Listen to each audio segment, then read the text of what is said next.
This is CMN. This is Canadian MGTOW. Having fun, and not giving a shit.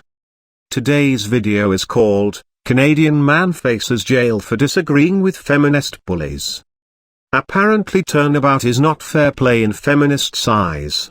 On October 6, 2015 a ruling is expected in a case where a Canadian man was charged with criminal harassment by two Toronto feminists. Apparently they got mad when he called them out on Twitter for doxing, and trying to ruin a young man's life. This case has the potential to set a precedent for free speech laws online. It all started when a man named Ben designed a video game in which the players could punch feminist blogger Anita Sarkeesian in the face. The two feminists, Stephanie and Heather, did what leftists usually do, which is to attack the game creator, and threaten him, reportedly tweeting that they wanted hatred on the internet to impact his real-life experiences. Sounds like a bit more than just getting the guy fired. Perhaps they were trying to enlist the help of some simping white knights to physically punish Ben. They even tweeted to prospective employers to warn them about Ben, and sent the local paper in his town a link to a story about the game. At any rate, this is a standard play in the Canadian Feminist Handbook. Most grown adults will accept that other adults have different views, and will simply agree to disagree, and that will be the end of it.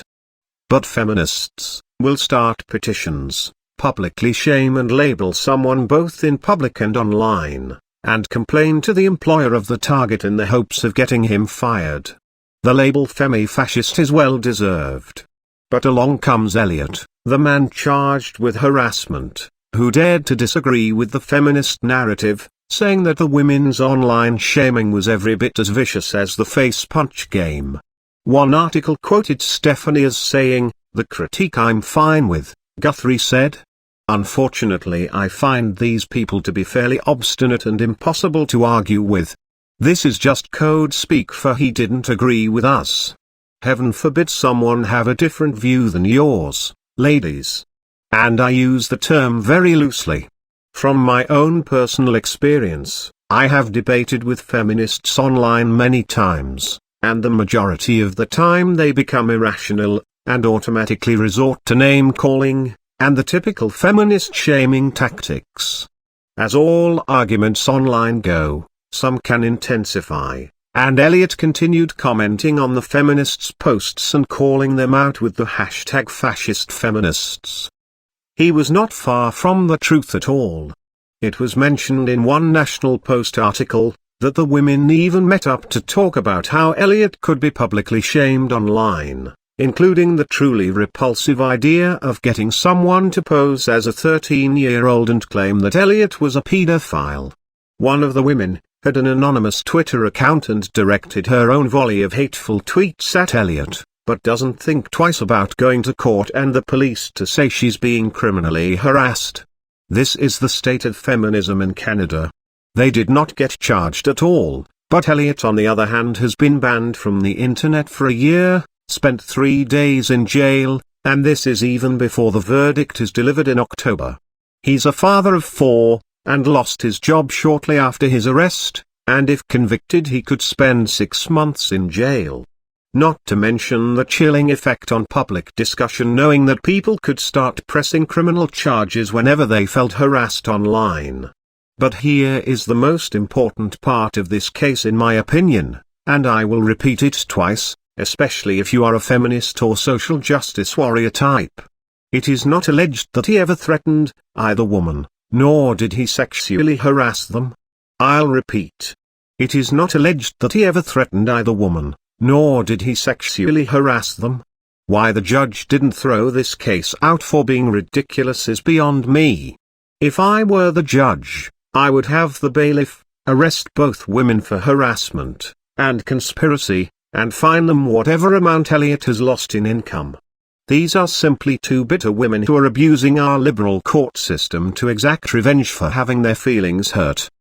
Because it's a criminal case, the accusers do not need to pay lawyers.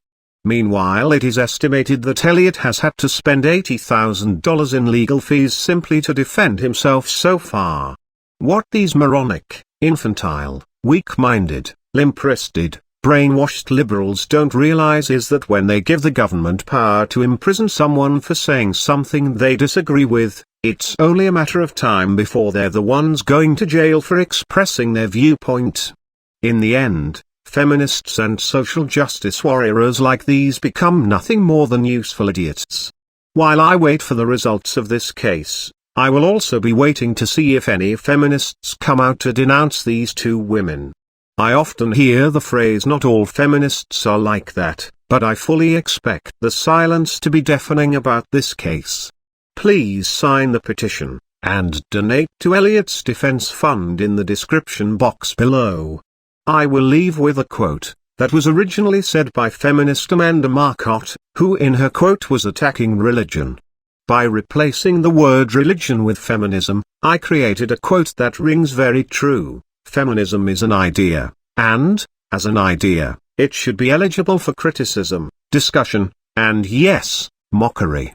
The only reason so many believers demand special exceptions be made for feminist ideas is because they know full well that their ideas don't hold up well under scrutiny. This concludes this article. If you agreed with this video, please comment, rate, share and subscribe. Thank you. This is Canadian MGTOW, signing off. Save yourself. Go MGTOW.